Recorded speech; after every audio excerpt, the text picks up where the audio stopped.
In this example, we see the larger male orcas surround a sperm whale, forming a perimeter, while the females continue to drive the whale forward until it reaches exhaustion. The calves then move in to join the adults in the group.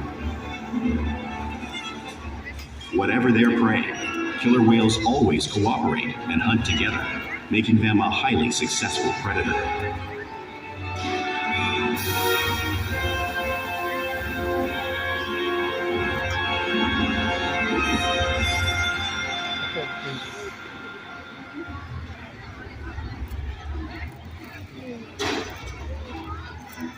Play is an important part of everyday life for killer whales. It's how young whales learn how to hunt and practice their skills as they grow. You'll often see killer whales interacting and showing off their playful side, both in the wild and right here at SeaWorld.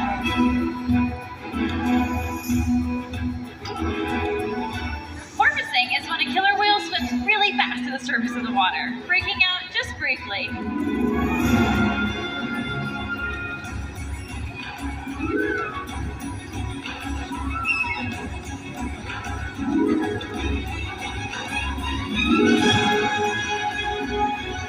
You'll often see them do this when catching a ride in the wake of a boat or even when surfing a wave.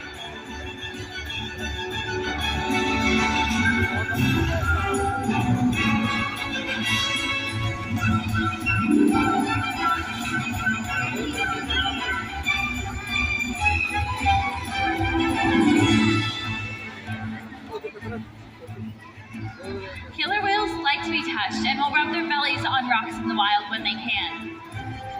You've seen our whales do some of these behaviors today, just like the whales would in British Columbia.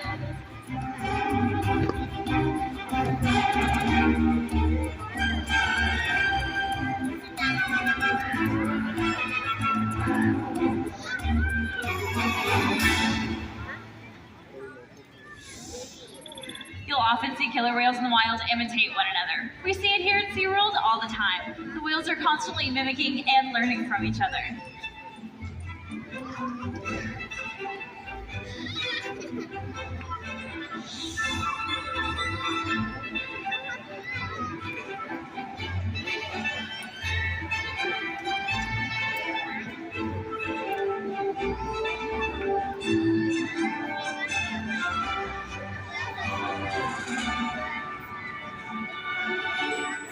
Now, playful behavior like this has its purpose. For example, a tail whip may be used in hunting to stun prey. However, today, I've got a feeling that these guys have been stunning our soap zone.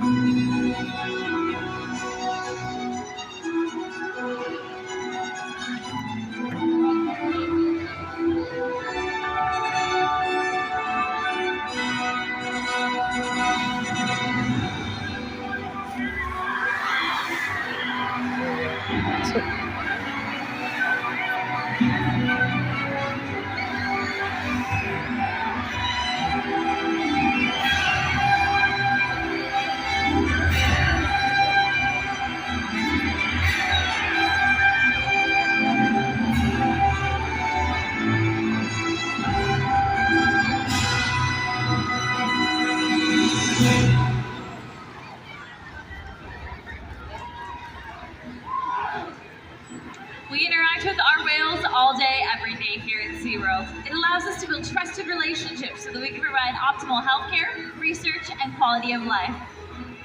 All 8 of our killer whales here at SeaWorld San Diego actually take an active role in participating in their own healthcare. We train a variety of husbandry behaviors here at SeaWorld. For example, when we ask them to present us with their tail flukes, that's helpful, and when we need to obtain a voluntary blood sample to check on their overall health.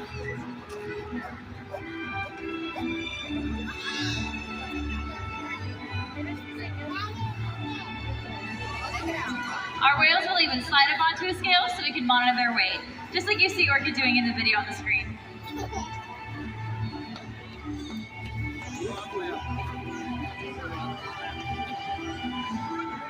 We're even able to obtain a breath sample from their blowhole to monitor their respiratory health, all because of the relationships that we build every day here at SeaWorld.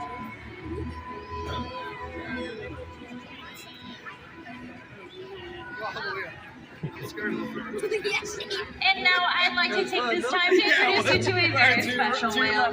Making her way over to the slide out, let's put our hands together for Miss Shuka! Now Shuka actually used to live with a pod of bottlenose dolphins, and that was her vocalization that you heard earlier in the presentation. She's even managed to teach that vocalization to some of our other pod members here at SeaWorld. Shuka's one of our most athletic whales and enjoys learning new things and, of course, spending time with her trainers. We challenge our whales like Shuka every day to learn new things, to engage and stimulate their minds. Diet, exercise, and, of course, play keep these animals in great shape. The whale in breathing to understand how marine noise pollution from ship engines and other sources affect wild populations. In another study, scientists from NOAA, the National Oceanic and Atmospheric Administration, took measurements of the killer whales living here, including pregnant whales. By comparing these measurements with drone footage of killer whales in the wild, scientists are able to monitor the wild population's nutritional and reproductive states. Tell her to go back down there. She's not wet enough. Other research has been done here at SeaWorld on the mother whale's gill composition. This research will help create an effective model to understand how toxins in the ocean impact wild killer whales and their milk supply. What we learn from the whales in our care every day is actively helping whales in the wild survive. And just by being here today, you've supported our rescue, research, and conservation efforts all around the world. If we work together, like the killer whale, we can protect the future of the Orcinus orca and this beautiful planet that we all share.